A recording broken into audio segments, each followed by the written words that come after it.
Hi hello ಎಲ್ಲರಿಗೂ ನಮಸ್ಕಾರ. Welcome back to ಶ್ರುತಿ ಚಾನ್ಚಲ್. ಇವತ್ತು ನಾನು ಒಂದೊಳ್ಳೆ ರಿಫ್ರೆಶ್ಮೆಂಟ್ ಜ್ಯೂಸ್ ಆದಂಥ ವಾಟರ್ ಮೆಲನ್ ಜ್ಯೂಸ್, ಕಲ್ಲಂಗಡಿ ಹಣ್ಣು ಜ್ಯೂಸ್ನ ಮಾಡೋದು ತೋರಿಸ್ತಾ ಇದ್ದೀನಿ. ಬನ್ನಿ ಯಾವೆಲ್ಲ ಇಂಗ್ರೀಡಿಯೆಂಟ್ ಬೇಕು ಅಂತ ನೋಡೋಣ. ಫಸ್ಟು ನಾನಿಲ್ಲಿ 1 ಬೌಲಷ್ಟು ಕಲ್ಲಂಗಡಿ ಹಣ್ಣು ತೊಗೊಂಡಿದ್ದೀನಿ, 2ರಿಂದ 3 ಸ್ಪೂನಷ್ಟು ಸಕ್ಕರೆ ಮತ್ತು 1 ಪಿಂಚ್ ಆಫ್ ಸಾಲ್ಟ್ ಮತ್ತು ಪೆಪ್ಪರ್ ಪೌಡ್ರು, ಮತ್ತು ನಾನಿಲ್ಲಿ 2ರಿಂದ 3 ಸ್ಪೂನ್ ಆಗುವಷ್ಟು ಚಿಯಾ ಸೀಡ್ಸ್ನ ತೊಗೊಂಡಿದ್ದೀನಿ. ಸ್ವಲ್ಪ ಗಾರ್ನಿಷಿಂಗ್ಗೆ ನಾನು ಪುದೀನ ಲೀಫ್ ತೊಗೊಂಡಿದ್ದೀನಿ. ಫಸ್ಟು ನಾನು ಇನ್ನೊಂದು ಮಿಕ್ಸಿ ಜಾರ್ ತೊಗೊಂಡು ಒಂದು ಹಾಫ್ ಗ್ಲಾಸಷ್ಟು ನೀರು ಸೇರಿಸ್ಬಿಟ್ಟು ಸಕ್ಕರೆನ ರುಬ್ಕೊತಾ ಇದ್ದೀನಿ. ಸಕ್ಕರೆನ ಸಣ್ಣದಾಗಿ ಗ್ರೈಂಡ್ ಮಾಡಿದ ನಂತರ ನಾನಿಲ್ಲಿ ಇದಕ್ಕೆ ಕಲ್ಲಂಗಡಿ ಹಣ್ಣು ಸೇರಿಸ್ಕೊತಾ ಇದ್ದೀನಿ.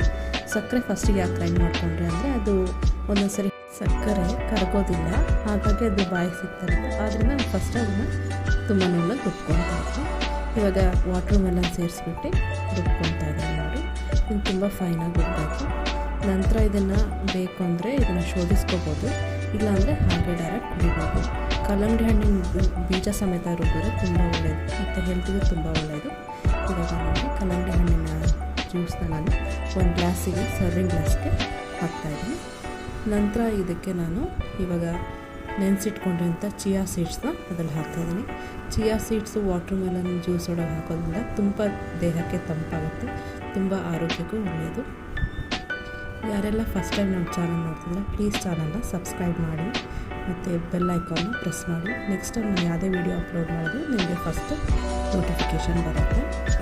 ನಾನಿಲ್ಲಿ 1ರಿಂದ 2 ಸ್ಪೂನಷ್ಟು ಚಿಯಾ ಸೀಡ್ಸ್ನ ಜ್ಯೂಸ್ಗೆ ಸೇರಿಸ್ತಾ ಇದ್ದೀನಿ.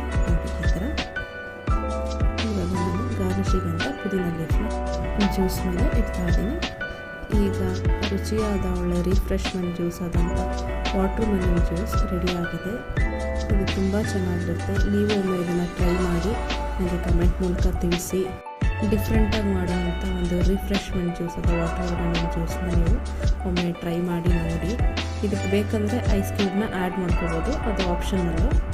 ಯಾರೆಲ್ಲ ಫಸ್ಟ್ ಟೈಮ್ ನನ್ನ ಚಾನಲ್ ನೋಡ್ತಾ ಇದ್ದೀರಾ ಪ್ಲೀಸ್ ಚಾನಲ್ನ ಸಬ್ಸ್ಕ್ರೈಬ್ ಮಾಡಿ, ವಿಡಿಯೋನ ಲೈಕ್ ಮಾಡಿ, ಶೇರ್ ಮಾಡಿ. ನೀವು ನಿಮ್ಮ ಫ್ರೆಂಡ್ಸ್ ಜೊತೆ ಫ್ಯಾಮಿಲಿ ಜೊತೆ ಶೇರ್ ಮಾಡಿ. Thank you so much for watching my video. ಯಾವಾಗಲೂ ನಿಮ್ಮ ಸಪೋರ್ಟ್ ಹೀಗೆ ಇರಲಿ ಅಂತ ಕೇಳ್ತಾ ಇದ್ದೀನಿ.